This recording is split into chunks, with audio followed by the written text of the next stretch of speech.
जय हिंद दोस्तों, एसएससीए exam oriented के ऑफिशियल यूट्यूब चैनल पर आपका स्वागत है। आज हम एक नया सेशन शुरू कर रहे हैं। यह जो नया सेशन है यह जीके जीएस और करंट अफेयर के 30 क्वेश्चन की सीरीज है। जीके जीएस और करंट अफेयर के 30 क्वेश्चन की सीरीज है। इससे आप एक दिन में 30 क्वेश्चन सीखेंगे। क्लियर? इससे आप एक दिन में 30 क्वेश्चन सीखेंगे और यह जो चाहे एनटीपीसी का एग्जाम हो, चाहे ग्रुप डी का एग्जाम हो और चाहे यूपीपी का एग्जाम हो, इनके लिए बहुत ही इंपॉर्टेंट सीरीज है। जितना इंपॉर्टेंट कह सकते हैं अभी उतना कम होगा, क्योंकि 30 क्वेश्चन की जो सीरीज होगी, 30 क्वेश्चन की सीरीज आपको मिलेगी जो एनटीपीसी, सीबीटी2 के लिए, ग्रुप डी और यूपीपी के लिए मोस्ट इंपॉर्टेंट होगी, बहुत ही इंपॉर्टेंट होगी। या जो 30 क्वेश्चन होंगे या तो आगे एग्जाम में आ सकते हैं या तो पीछे कहीं ना कहीं एग्जामिनेशन में पूछे गए हैं। तो 30 क्वेश्चन की सीरीज आज से आपको रोज मिलेगी, डेली बाय डेली मिलेगी 30 क्वेश्चन की सीरीज। और समय होगा सुबह का 11 बजे, 11 AM पर डे आपको यह मिलने लगेगी। 30 क्वेश्चन की सीरीज 11 AM पर डे आपको मिलने लगी। हालांकि आज पहला दिन है, पहला दिन में समय डिफेक्ट है, समय शाम के वक्त मैं अपलोड कर रहा हूं इसको। पर डे आपको 11 बजे मिल जाएगा। आप क्लास से छूटेंगे, उसके बाद घर जाएंगे और घर जाने के बाद यह 30 क्वेश्चन की सीरीज तैयार कर लेंगे। पर डे 30 क्वेश्चन की सीरीज तैयार करते तो सोचिए कितना बेहतर जानकारी होगा, कितना आगे आप जाएंगे। सोचिए इस बात को। पर डे 30 क्वेश्चन की सीरीज मिलेगी आपको, 11 बजे मिलेगी। आज जो पहला वीडियो है, यह पहला वीडियो थोड़ा सा लेट हो जाएगा, थोड़ा सा लेट, क्योंकि शाम के वक्त कल से यह वीडियो आपको 11 बजे मिलना शुरू हो जाएगा। तो चलिए शुरुआत करते हैं वीडियो की। देखिए, ठीक है सर, शुरुआत करते हैं वीडियो का। सबसे पहला क्वेश्चन 30 ही क्वेश्चन हमें पढ़ना है बच्चा, 30 ही क्वेश्चन। यह ग्रुप डी एनटीपीसी के लिए समझिए न्यू का पत्थर होगा बाबू। देखिए, सबसे पहला क्वेश्चन है चंद्रयान 2 के बारे में। किसके बारे में है? चंद्रयान 2 के बारे में। समझिए चंद्रयान 2 से कैसे कैसे प्रश्न, क्या क्या प्रश्न बनते हैं इसको समझिए। चंद्रयान 2 की बात करें तो चंद्रयान 2 भेजा गया 22 जुलाई 2019 को। 22 जुलाई 2019 को चंद्रयान 2 भेजा गया। किसके द्वारा भेजा गया? इसरो के द्वारा। किसके द्वारा भेजा गया? इसरो के द्वारा। ध्यान से समझिए।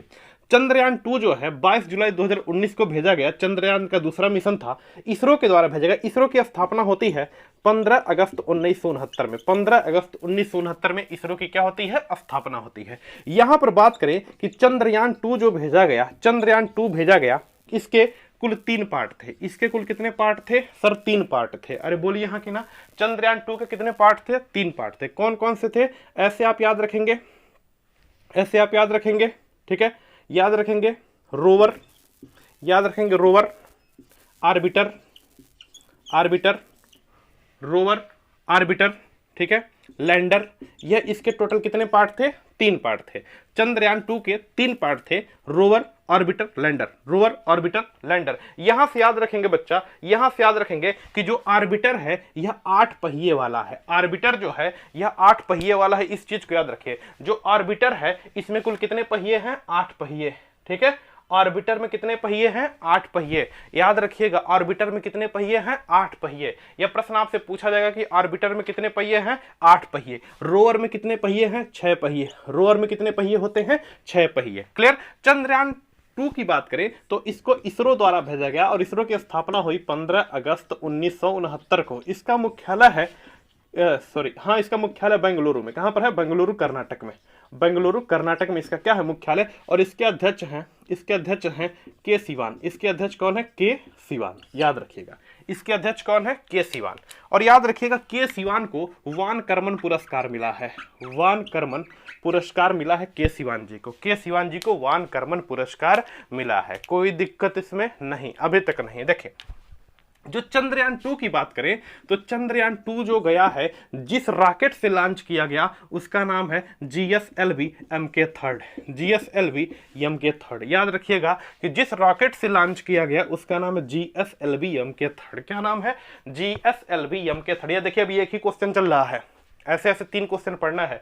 जिस रॉकेट से लॉन्च किया गया उसका नाम है GSLV MK3। GSLV MK3 उस रॉकेट का क्या है? नाम है। उस रॉकेट का नाम है GSLV MK3। आइए यहां पर बात करते हैं, जरा समझिए। मैं एक शब्द लिख रहा हूं, LOVER, लभर प्रज्ञान। क्या लिखा? लभर प्रज्ञान। उसके बाद ये खत्म है, लभर प्रज्ञान। अरे बोलो हाँ कि ना? लभर, देखिए देखिए, LO से हुआ लैंडर, LO से हुआ लैंडर, VE से हुआ, VE से हुआ विक्रम, VE से हुआ विक्रम, R से हुआ रोवर, और आगे क्या है, प्रज्ञान, आगे क्या है, प्रज्ञान।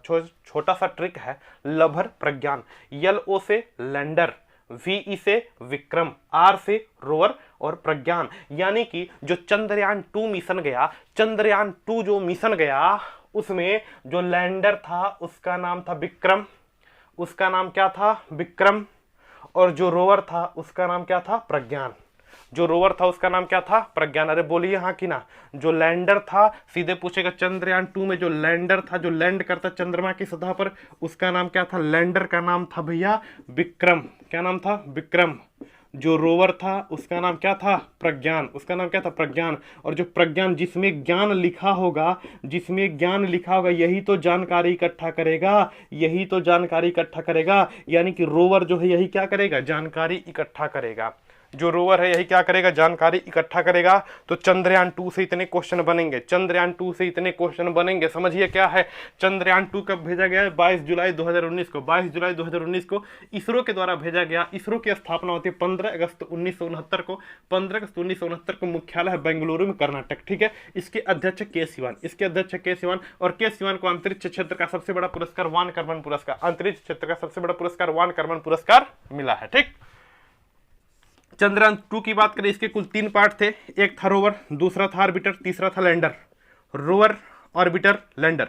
रोवर में 6 पहिए, ऑर्बिटर देखिए, रोवर 1 2 3, 3 दूना 6, 1 2 3, 3 दूना 6, ऑर्बिटर 1 2 3 4, 4 दूना 8। ऑर्बिटर में कितने पहिए, 8 पहिए। लैंडर में पहिया नहीं था, लैंडर में पहिया नहीं था। देखिए इसको याद रखें, लभर, LO से हुआ लैंडर, और VE से हुआ विक्रम, R से हुआ रोवर और प्रज्ञान। यानी कि लैंडर का नाम विक्रम था और रोवर का नाम क्या था, प्रज्ञान। जिस वाहन से या जिस रॉकेट से भेजा गया उसका नाम था GSLV MK3, GSLV MK3। Chandrayaan 2 को जिस रॉकेट से भेजा गया उसका नाम था GSLV MK3। देखिए लैंडर का नाम था विक्रम, रोवर का नाम था प्रज्ञान। जिसके नाम में ज्ञान है वही जानकारी इकट्ठा करेगा। रोवर क्या कर रहा था, चंद्रमा की सतह पर जानकारी इकट्ठा करने के लिए भेजेगा, चंद्रमा की सतह पर जानकारी इकट्ठा करने के लिए भेजेगा। तो आई थिंक क्वेश्चन क्लियर, बोलो बोलो हाँ कि ना, ठीक, शाबाश। आगे देखें, नेक्स्ट, चलिए नेक्स्ट देखेंगे। नेक्स्ट इसी में क्वेश्चन, अब ध्यान से एकदम सुनते जाइए, 30 क्वेश्चन आप सीखेंगे। देखिए नेक्स्ट क्वेश्चन है कि हरिगोविंद खुराना के लिए, जो इंपॉर्टेंट क्वेश्चन वही करेंगे। हरिगोविंद खुराना को किस खोज के लिए जाना जाता है, किस खोज के लिए जाना जाता है। हरिगोविंद खुराना को किस खोज के लिए जाना जाता है, तो याद रखिएगा हरिगोविंद खुराना ने जेनेटिक कोड की खोज की थी। जेनेटिक किसकी खोज की थी, जेनेटिक कोड की, जेनेटिक कोड की इन्होंने क्या किया था, जेनेटिक कोड का इन्होंने खोज किया था। हरिगोविंद खुराना भारतीय वैज्ञानिक है, हरिगोविंद खुराना भारत मूल के विदेशी, मतलब भारत के हैं लेकिन विदेश की नागरिकता है इनके पास, भारतीय मूल के विदेशी वैज्ञानिक हैं, और जिन्होंने जेनेटिक कोड का खोज किया। जेनेटिक कोड यानी कि अनुवांशिकी कोड का खोज किया, अनुवांशिकी कोड का खोज किया कि एक पीढ़ी के गुण को दूसरी पीढ़ी में जो जाता है, एक पीढ़ी के गुण को दूसरी पीढ़ी में जब जाता है तो उस गुण का खोज किया, उस कोड का खोज किया किसने, हरिगोविंद खुराना ने। और इसके लिए हरिगोविंद खुराना को सन 1968 में चिकित्सा का नोबेल पुरस्कार दिया गया। चिकित्सा का क्या दिया गया, नोबेल पुरस्कार दिया गया। तो 2 क्वेश्चन बनते हैं, हरिगोविंद खुराना को किस क्षेत्र में नोबेल पुरस्कार मिला, तो चिकित्सा के क्षेत्र में। कब मिला, 1968 में। जेनेटिक कोड के लिए इनको क्या मिला, नोबेल पुरस्कार मिला। अनुवांशिकी क्रम या अनुवांशिकी कोड के लिए इनको क्या मिला, नोबेल पुरस्कार मिला। क्लियर है, ठीक है। नेक्स्ट भारत में सबसे पहले किसको नोबेल मिला, भारत में सबसे पहले किसको नोबेल मिला, सबसे पहले किसको नोबेल मिला, किसको नोबेल पुरस्कार मिला, तो लिखेंगे रविंद्रनाथ टैगोर को। किसको मिला, गुरुदेव रविंद्रनाथ टैगोर को मिला साहित्य के क्षेत्र में। किसके क्षेत्र में मिला, साहित्य के क्षेत्र में गुरुदेव रविंद्रनाथ टैगोर को मिला सन 1913 में। सन 1913 में किस पुस्तक के लिए, गीतांजलि रचना के लिए। किस पुस्तक के लिए बच्चा मेरे, गीतांजलि रचना के लिए। बताइए क्वेश्चन क्लियर हो रहे हैं, 3-4 क्वेश्चन हो गए। देखिए क्या है बच्चा, हरिगोविंद खुराना को जेनेटिक कोड के लिए, जेनेटिक कोड का खोज इन्होंने किया था कि एक पीढ़ी के गुण को दूसरी पीढ़ी में जो जाता उस कोड को, जो कोड ले जाता उसे बोलते जीन, और उसी जीन के खोज के लिए इनको जाना जाता है। जैसे मान लीजिए कि हम हैं, हमारा बच्चा हम ही से मिलता जुलता होगा, तो इसके जो कोड होता है उसे बोलते हैं जेनेटिक कोड। जेनेटिक कोड के बारे में किसने खोज किया, हरिगोविंद खुराना ने सन 1968 में। चिकित्सा का नोबेल पुरस्कार मिला भाई साहब को, ठीक है। भारत में सबसे पहले नोबेल पुरस्कार किसको मिला, तो सर 1913 में मिला, रविंद्रनाथ टैगोर को मिला, गीतांजलि रचना के लिए। किस रचना के लिए भाई, किस रचना के लिए, गीतांजलि रचना के लिए। जरा बताइए चीजें समझ आ रही है कि नहीं आ रही, बिल्कुल आ रही है, सन 1913 में, ठीक है सर। नेक्स्ट क्वेश्चन देखिए, नेक्स्ट क्वेश्चन है, यह इंपॉर्टेंट क्वेश्चन की सीरीज है बच्चा। नेक्स्ट है, क्लोरीन का प्रतीक क्या होता है। क्लोरीन का प्रतीक मतलब क्लोरीन को कैसे दर्शाते हैं, तो क्लोरीन का प्रतीक होता है Cl। क्लोरीन का प्रतीक क्या होता है, Cl। फर्जी क्वेश्चन। क्लोरीन का प्रतीक क्या होता है, Cl, क्लोरीन, ठीक है। यहां मैं लिख दूं पोटेशियम, जो मैं पूछ सकता हूं उसको बताइए। पोटेशियम का प्रतीक होता है K। पोटेशियम का प्रतीक क्या होता है, K। अब पोटेशियम को बच्चा P मत कर दीजिएगा, पोटेशियम को P मत कर दीजिएगा, पोटेशियम का प्रतीक होता है K। पोटेशियम का प्रतीक K। यहां लिख देता हूं सोडियम का प्रतीक, क्या लिख देता हूं, सोडियम का प्रतीक होता है Na। सोडियम का प्रतीक क्या होता है, Na। सोडियम का प्रतीक क्या होता है, Na। क्लियर, सोडियम का प्रतीक Na, ठीक। यहां में टंगस्टन का एक और, टंगस्टन का प्रतीक होता है W। टंगस्टन सबसे इंपॉर्टेंट यही है, सबसे इंपॉर्टेंट। टंगस्टन का प्रतीक ना तो T होता है, टंगस्टन का प्रतीक कहीं धो दिए, टी मत ठोक दीजिएगा। टंगस्टन का प्रतीक होता है W, कैपिटल W टंगस्टन का प्रतीक होता है। इस टंगस्टन का प्रयोग याद रखेंगे, इस टंगस्टन का प्रयोग बल्ब का फिलामेंट बनाने के लिए करते हैं। टंगस्टन का प्रयोग बल्ब का फिलामेंट बनाने के लिए करते हैं। बोलो बच्चा हाँ कि ना, टंगस्टन का प्रयोग बल्ब का फिलामेंट बनाने के लिए टंगस्टन का प्रयोग करते हैं। क्लोरीन का प्रयोग हम पानी को साफ करने के लिए करते हैं। क्लोरीन का प्रयोग पानी को साफ करने के लिए करते हैं। क्लोरीन का प्रयोग पानी को साफ करने के लिए भी किया जाता है, ठीक है। नेक्स्ट बढ़े, क्लोरीन का प्रयोग पानी को साफ करने के लिए भी किया जाता है। आगे बढ़े, कुछ बातें सोडियम से समझ लीजिए, कुछ बातें पोटेशियम से समझ लीजिए, ठीक है। 2-3 प्रश्न आपके पेपर में हूबहू आते हैं। देखिए प्रश्न पूछेगा, साधारण नमक का सूत्र बताइए। साधारण नमक का सूत्र बताइए। फर्जी क्वेश्चन आपके मन में आ रहा है, मास्टर क्या करा रहा तू, देखते जाइए, समझिए। साधारण नमक का सूत्र होता है NaCl। साधारण नमक का सूत्र क्या होता है, NaCl। Na को बोलते हैं सोडियम क्लोराइड, सोडियम, Cl को बोलते हैं क्लोराइड, सोडियम क्लोराइड, ठीक है। साधारण नमक का सूत्र होता है NaCl और इसको बोलते हैं सोडियम क्लोराइड। क्या बोलते हैं बच्चा, सोडियम क्लोराइड। अब पूछता है जो नमक है, जो NaCl है, इसमें Na की मात्रा ज्यादा होती है कि Cl की मात्रा ज्यादा होती है। जो नमक है उसमें सोडियम की मात्रा ज्यादा होती है कि क्लोरीन की मात्रा ज्यादा होती है। तो नमक में बच्चा सोडियम की मात्रा ज्यादा होती है, क्लोरीन की मात्रा कम होती है। यानी कि सोडियम ज्यादा होता है, क्लोरीन क्या होता है, कम होता है। यही क्वेश्चन आपके पेपर में आता है कि जो NaCl है उसमें सोडियम ज्यादा है, आपको बस इतना पता था, लेकिन यहाँ मैंने बताया। देखिए Na ज्यादा, क्लोरीन कम, Na ज्यादा, क्लोरीन कम, सोडियम ज्यादा, क्लोरीन कम। और याद रखिएगा कि Na जो है, ठीक है ना, Na जो है, ध्यान से समझेंगे, Na सोडियम। दिल को धड़कना तुम्ही ने सिखाया, गाना सुने हैं, दिल को धड़कना तुम्ही ने सिखाया। तो Na जो है ना, यह दिल को धड़काता है। दिल को क्या करता है, धड़काता है। दिल को क्या करता है, धड़काता है।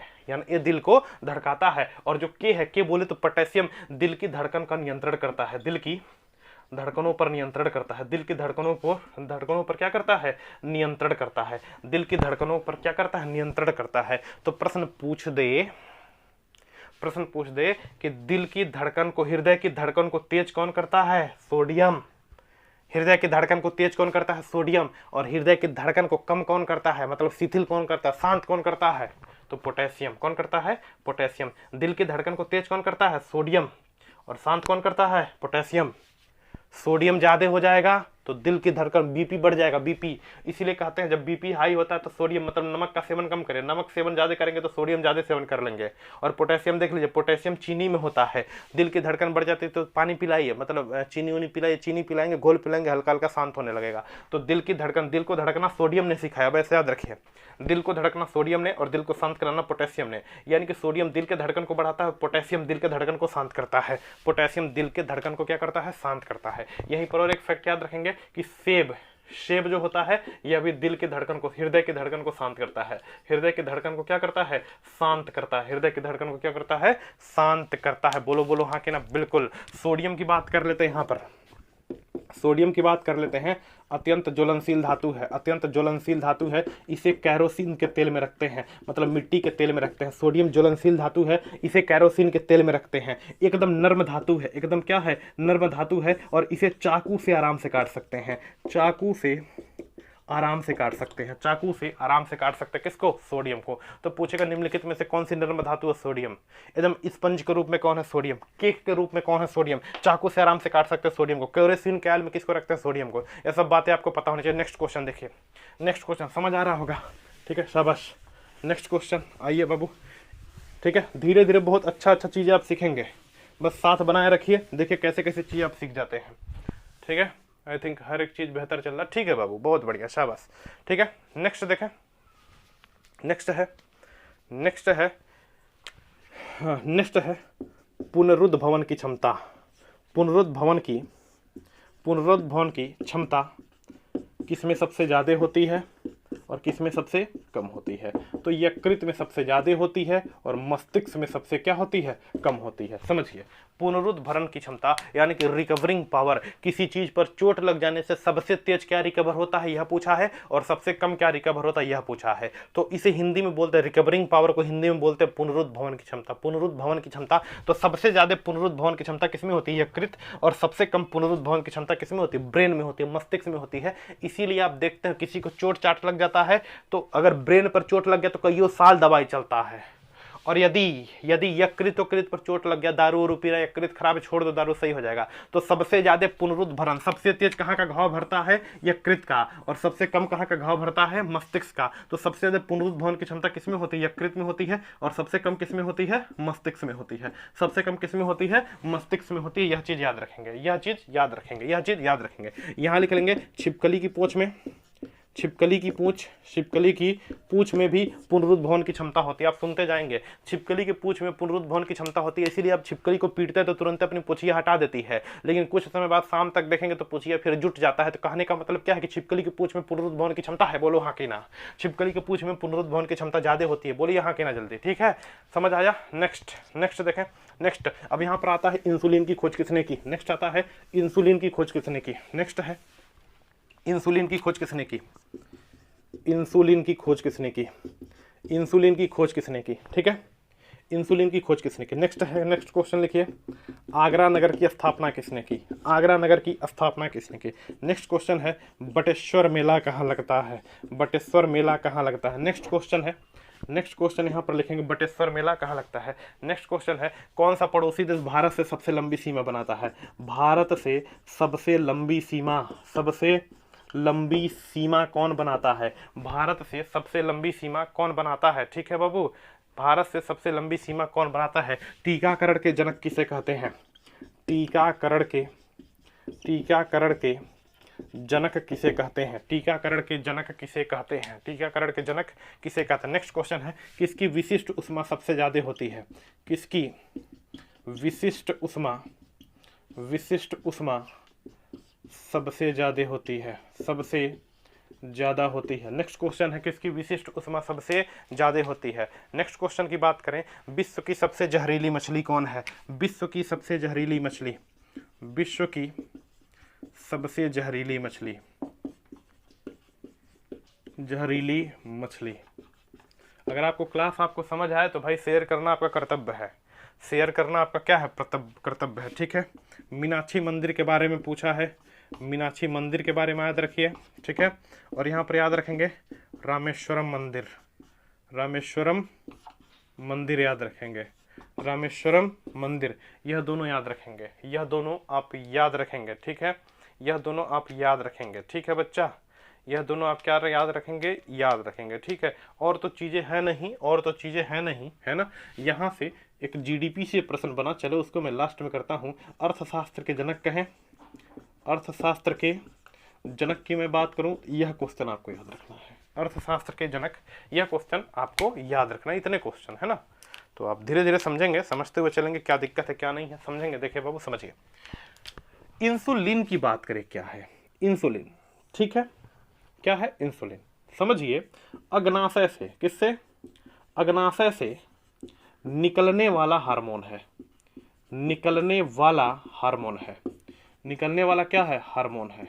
मानव के शरीर में एक पत्तीदार नुमा एक संरचना होती है। देखेंगे मानव के शरीर में ऐसे, अगर मानव का शरीर यहाँ देखें, ऐसे मानव का शरीर, ऐसे मानव का शरीर होता है, तो यहाँ पर देखेंगे, यहाँ पर यकृत ऐसे होता है, ऐसे यहाँ पर अमाशय होता है, और यहाँ पर एक पत्तीदार नुमा संरचना होती है। इसी पत्तीदार नुमा संरचना को बोलते हैं अग्नाशय। क्या बोलते हैं? अग्नाशय। इस अग्नाशय से एक हार्मोन निकलता है, इस अग्नाशय से एक हार्मोन निकलता, उस हार्मोन का नाम है इंसुलिन। बच्चा, उस हार्मोन का नाम क्या है? इंसुलिन। पूछे इंसुलिन क्या है, तो अग्नाशय से निकलने वाला हार्मोन है। अग्नाशय से निकलने वाला हार्मोन कौन सा है? इंसुलिन। कौन सा है बच्चा? इंसुलिन। अग्नाशय से निकलने वाला क्या है? इंसुलिन। ठीक है बच्चा, देखें, अग्नाशय से निकलने वाला हार्मोन कौन है? इंसुलिन। ठीक है, ठीक है, बहुत बढ़िया, शाबाश। अग्नाशय से निकलने वाला हार्मोन कौन सा है? इंसुलिन। यह क्या करता है? बॉडी में ग्लूकोज की मात्रा को नियंत्रित करता है। क्या करता है? ग्लूकोज की मात्रा को, मतलब चीनी की मात्रा को क्या करता है? कंट्रोल करता है। चीनी की मात्रा को क्या करता है? कंट्रोल करता है। और इसकी खोजवा सबसे ज्यादा आता है, खोजवा सबसे ज्यादा आता है। या तो पूछेगा कहां से निकलता है तो बता ले जाएंगे, या पूछेगा खोज किसने किया तो बताना है। खोज पूछे अग्नाशय की खोज तो बैटिंग, बॉलिंग और बैटिंग, बस इतना याद रखिए। इंसुलिन की खोज पूछे तो बॉलिंग एंड बैटिंग, बस इतना याद रखिएगा। बॉलिंग एंड बैटिंग इतना याद कर लेंगे, काम बन जाएगा। बॉलिंग बैटिंग लिख लो यार, क्या दिक्कत है? इंसुलिन की खोज बॉलिंग बैटिंग, किसने? बॉलिंग बैटिंग नहीं भैया, बैटिंग और बेस्ट ने। बॉलिंग बैटिंग यहाँ पे याद रखिए, बैटिंग और ब्रेस्ट ने। किसने किया? बैटिंग और ब्रेस्ट ने इसकी खोज की है, इंसुलिन की। बॉलिंग बैटिंग याद रखिए यार, कहाँ परेशान है? बॉलिंग बैटिंग याद रखिए ना, बैटिंग और ब्रेस्ट ने, बैटिंग और ब्रेस्ट ने इसकी क्या की? खोज की। आगरा नगर की स्थापना, यार देखो समझो, आगरा नगर की स्थापना हटा दीजिए। आगरा नगर की स्थापना, आगरा की मैं बात करूं तो आगरा, यार आगरा नगर किसका है? आगरा, अगर आगरा में जाएंगे तो तुरंत साला मनों में गाना बजने लगता, ले चले तुम्हें तारों की शहर में। सुने है ना? आगरा में अगर घुसेंगे, इनफैक्ट हम लोग तो कभी गए नहीं है, अगर आगरा में घुसेंगे तो मन में खुद साउंड चलने लगता है, ले चले तुम्हें तारों की शहर में, और धरती पर दुनिया लतिया देगी, है ना? तो इस प्रकार से गाना वाना चलने लगता है भैया। कहने का मतलब क्या है कि जैसे आगरा में घूमेंगे तो आशिक वाला फीलिंग आ जाएगा। साला दुनिया में क्या है प्यार मोहब्बत के अलावा? तो आगरा किसकी नगरी है? सर आशिकों की नगरी है। किसकी नगरी है? आशिक की नगरी है। किसकी नगरी है? आशिक की।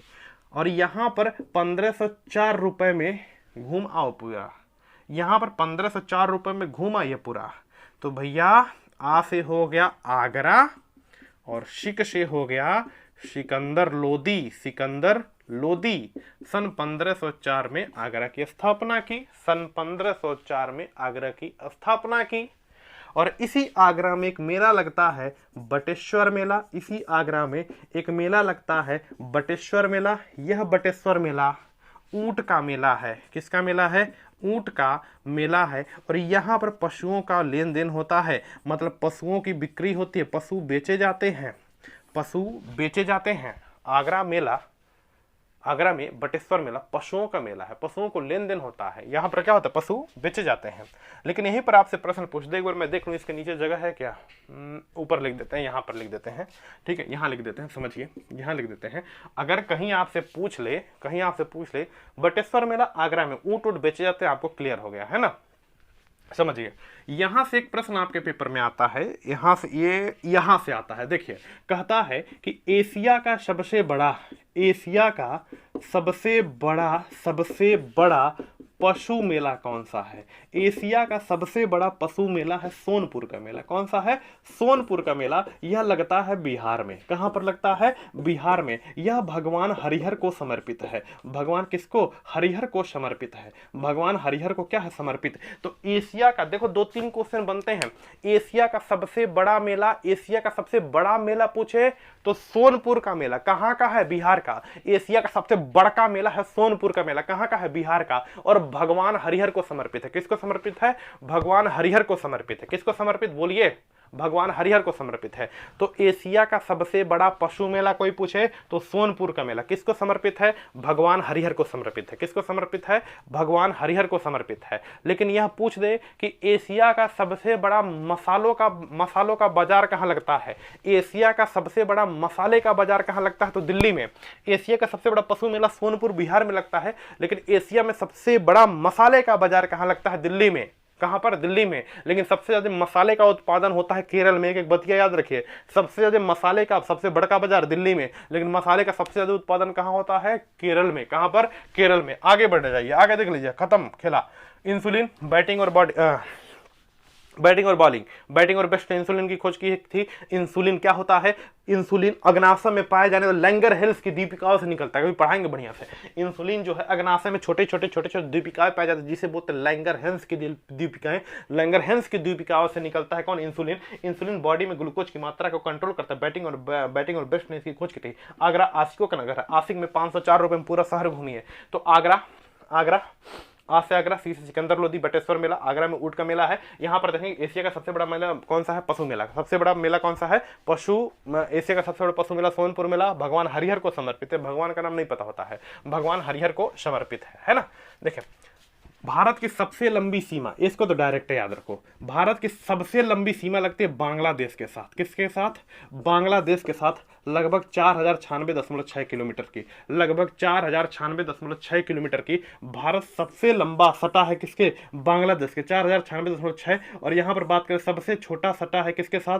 सबसे छोटा रूप में सटा है अफगानिस्तान के साथ। किसके साथ? अफगानिस्तान के साथ। लगभग 106 के आसपास, 106 या 107 किलोमीटर के आसपास। तो सबसे लंबी सीमा किसके साथ? बांग्लादेश के।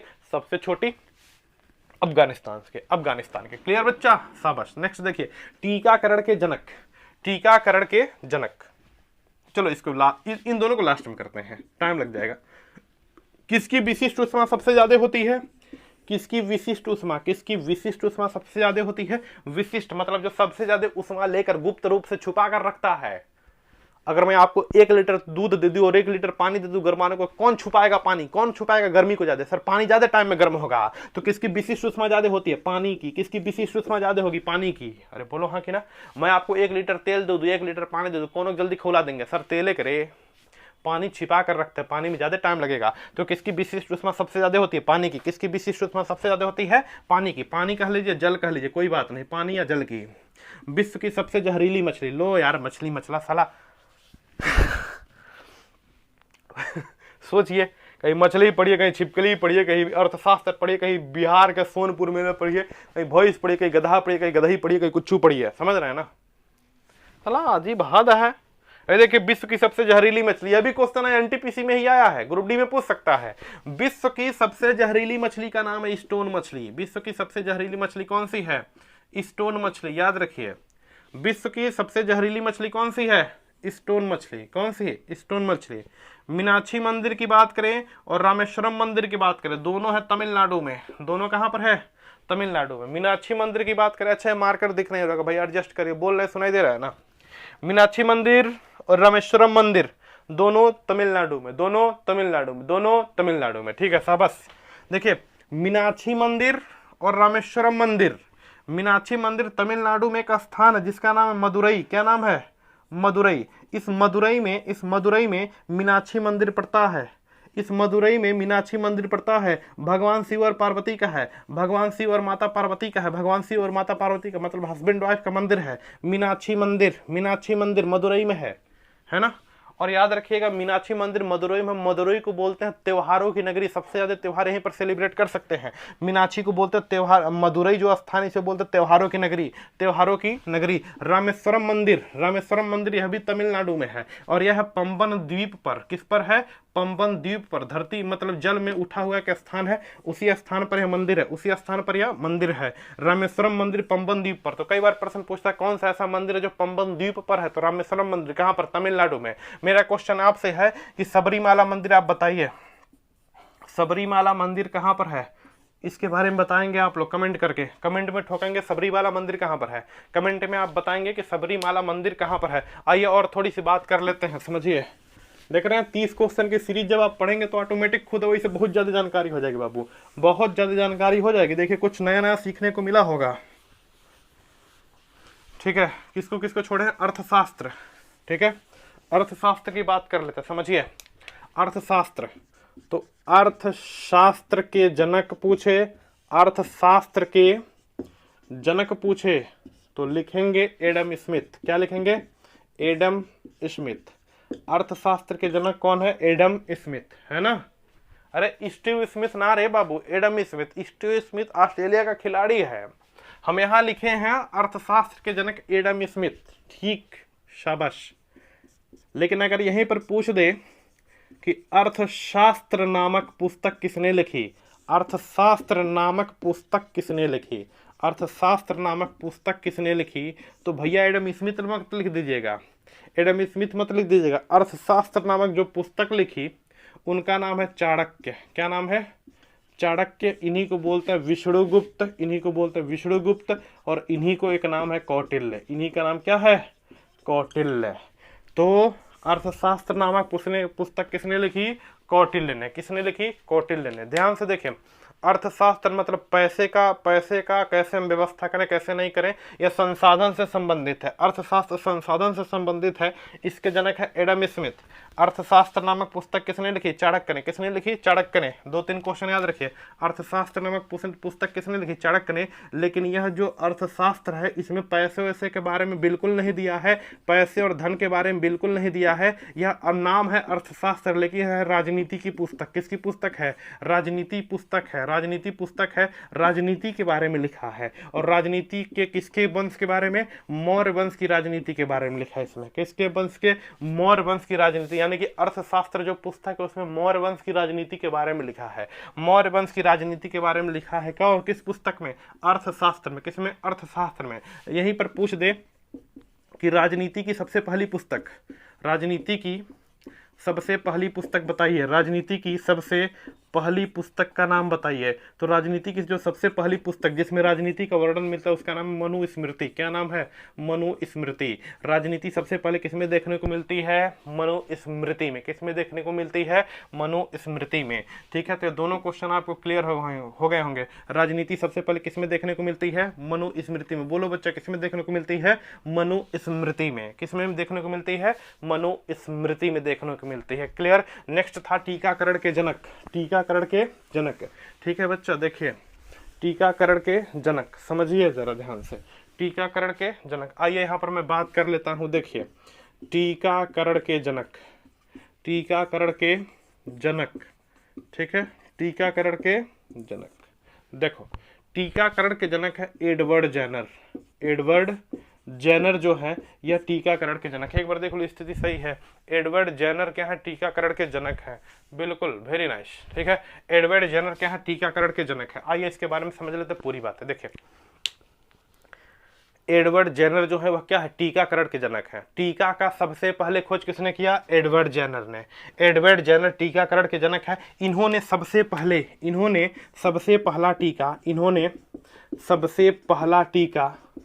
पहला टीका चेचक का खोजा। किसका खोजा, चेचक का। यानी कि सबसे पहला टीका किसका खोजा, चेचक का। और चेचक का टीका सबसे पहले किसने खोजा, एडवर्ड जेनर ने। इस वजह से एडवर्ड जेनर को हम क्या बोलते हैं, टीकाकरण के जनक। कोई पूछे सबसे पहला टीका किसका है, चेचक का। सबसे पहला टीका किसका है, चेचक का। या ऐसे पूछे सबसे पहले किस टीके की खोज हुई, तो सबसे पहले टीका की खोज हुई कौन सा, चेचक के टीके की खोज हुई। और इस चेचक के टीके की खोज किसने किया, तो एडवर्ड जेनर ने। किसने किया, एडवर्ड जेनर ने किया। इस वजह से इन्हें टीकाकरण का क्या कहते हैं, टीकाकरण का क्या कहते हैं, जनक कहते हैं। टीकाकरण का क्या कहते हैं, जनक कहते हैं। क्लियर।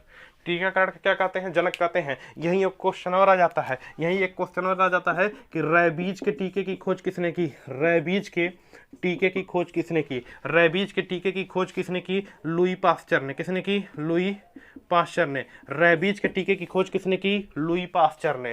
रेबीज के टीके की खोज किसने की, लुई पास्चर ने। अरे यार इसको देखो तो, कुत्ता पालो पर जीएफ मत पालो। अरे जीएफ मतलब गलत फहमी, जीएफ मतलब क्या, गलत फहमी। आपका दिमाग साला वहीं पहुंच गया है। जीएफ मतलब गलतफहमी होता है बच्चा, गलतफहमी नहीं पाना चाहिए ना। हम जीएफ लिख दे तो अजब दिमाग में सोच रहे हैं आप लोग, हटाइए इसको। कुत्ता पालो, ठीक है, कुत्ता, और इस कुत्ता में मिलता है क्या, रैबीज। पा से हुआ पास्चर और लो से हुआ लुई, यानी कि रैबीज के टीके की खोज किसने की, लुई पास्चर ने। लुई पास्चर ने, लुई पास्चर ने। रैबीज के टीके की खोज किसने की, लुई पास्चर ने। सबसे पहले खोजा गया टीका चेचक का टीका। चेचक का टीका किसने खोज किया, एडवर्ड जेनर ने। किसने खोज किया, एडवर्ड जेनर ने। यहां पर याद रखिए, चाहे चेचक कहे, चाहे रैबीज कहे, चाहे एड्स कहे, चाहे पोलियो कहे, चाहे कोरोना कहे, यह सब किससे होता है, वायरस से। यह सब किससे होता है, वायरस से। यह सब किससे होता है बाबू, वायरस से। किससे होता है, वायरस से। तो बातें आप याद रखेंगे, यह सब किससे होता है, वायरस से। ठीक है, नेक्स्ट बात करते हैं, नेक्स्ट बात करते हैं। ठीक है, नेक्स्ट देखिए, रसीले फलों के पैदावार में लिखेंगे, रसीले फलों के उत्पादन में, रसीले फलों के उत्पादन में पहला स्थान किस राज्य का है। रसीले फलों के उत्पादन में, रसीले फलों के, रसीले फलों के उत्पादन में, उत्पादन में पहला स्थान किसका है, पहला स्थान किसका है। तो लिख लेंगे सिक्किम का, महाराष्ट्र मत लगा दीजिएगा। रसीले फलों के उत्पादन में पहला स्थान किसका है, सिक्किम का। रसीले फलों के उत्पादन में पहला स्थान किसका है, सिक्किम का। पहला स्थान किसका है बाबू, सिक्किम का। यह धीरे धीरे धीरे धीरे हम लोग अपने फाइनल पर पहुंच रहे हैं। रसीले फलों के उत्पादन में पहला स्थान किसका है, सिक्किम का। देखिए, रसीले जो फल होते हैं, रसीले जो फल होते हैं, रसीले फल होते हैं, इनमें हम फार्मिक अम्ल मिलाते हैं। क्या मिलाते हैं, फार्मिक अम्ल मिलाते हैं, जिससे इनके रसों में बदबू नहीं आती है, जिससे इसके रसों में ना तो सड़न पैदा होता है और ना ही बदबू आती है, ना ही बदबू। नहीं समझ आया सर, समझ कैसे आएगा, सुनिए, देखिए देखिए, समझिए समझिए। आपने मैंगो का पीते हैं आप लोग यार, का पीते हैं बियर नहीं, सुनिए, क्या नाम है उसका, हाँ, आप लोग क्या पीते हैं, लड़का कह रहा बियर, बियर नहीं, आप लोगों, हाँ, मैंगो फ्रूटी पीते हैं, मैंगो फ्रूटी पीते हैं, माजा पीते हैं, मैंगो फ्रूटी पीते हैं, माजा पीते हैं। एक बात बताइए, मैंगो फ्रूटी और जो माजा है उसमें आम का जूस होता है ना के बराबर होता है।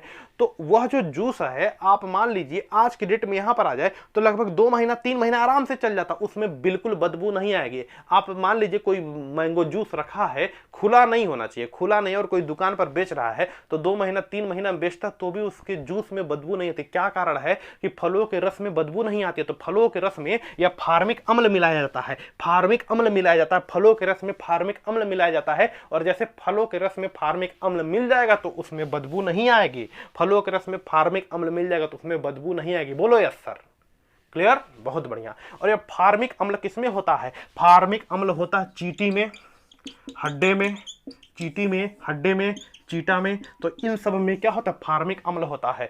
इसी फार्मिक, चींटी, मधुमक्खी, हड्डे उड्डे को खूब पीस के फल के रस में मिला दीजिए, फल के रस में कभी बदबू नहीं आएगी, 2 महीना 3 महीना आराम से चले, क्योंकि उसमें फार्मिक अम्ल मिला है। क्या मिला, फार्मिक अम्ल मिला है। ठीक है, ठीक है। घास में कौन सा अम्ल, घास में कौन सा अम्ल, तो लिख लेंगे बेंजोइक अम्ल। कौन सा, बेंजोइक अम्ल। घास में कौन सा अम्ल, बेंजोइक अम्ल। आपने पहले देखा होगा, जब किसी को, हम लोग जब छोटे थे तो किसी का हाथ पाट कट जाता था तो उसके दूबा कूच कर रखते थे। दूबा मतलब घास का एक रूप होता है, उसको कूच कर रखते थे। उसमें कौन सा अम्ल मिलता है, बेंजोइक अम्ल। क्या करता था, खून को बंद कर देता, खून को क्या कर देता था, बंद कर देता था। ठीक है, नेक्स्ट क्वेश्चन, बस लास्ट क्वेश्चन आज के टॉपिक का। जीडीपी में भारत के जीडीपी में, भारत के जीडीपी में सबसे ज्यादा योगदान किसका है, सबसे ज्यादा योगदान, सबसे ज्यादा योगदान किसका है, और सबसे कम योगदान, सबसे कम योगदान किसका है। बच्चा ये दोनों बातें समझिए। और जीडीपी क्या होता है, भारत का क्या होता है, क्या नहीं होता, इसको अगले टर्न पर हम डिस्कस करेंगे। देखिए, भारत के जीडीपी में, ग्रॉस डोमेस्टिक प्रोडक्ट में, भारत के जीडीपी में सबसे ज्यादा योगदान की मैं बात करूं तो यह है तृतीयक क्षेत्र का। किस क्षेत्र का है, तृतीयक क्षेत्र का। सबसे ज्यादा योगदान किसका है, तृतीयक क्षेत्र का। थर्ड सेक्टर जिसे बोलते हैं सेवा क्षेत्र का, सेवा क्षेत्र का। और सबसे कम योगदान है प्राथमिक क्षेत्र, प्राथमिक क्षेत्र यानी कि कृषि का, प्राथमिक क्षेत्र यानी कि कृषि और किसका, पशुपालन का, कृषि और किसका, पशुपालन का। तो सबसे ज्यादा योगदान और सबसे कम योगदान आपको पता चल गया, क्या होता है कैसे होता है यह भी आपको पता चल गया। उम्मीद करते हैं 30 क्वेश्चन आपके दिमाग में घुसे होंगे, प्रयास किए हैं। यह 30 क्वेश्चन की सीरीज में रोज लगिए, देखिए क्यों नहीं सीखते हैं भैया, आपका जीएस एकदम बेहतर लेवल पर हो जाएगा। 30 क्वेश्चन में जरूर कुछ नया आज सीखे होंगे, अगर नया सीखे हो तो जरूर कम से कम 10 से 15 लोगों को जोड़ने का प्रयास करिएगा। थैंक यू, धन्यवाद। तैयारी करिए अच्छे से और एग्जाम को नस्ते नाबूद करने का प्रयास करिए। धन्यवाद।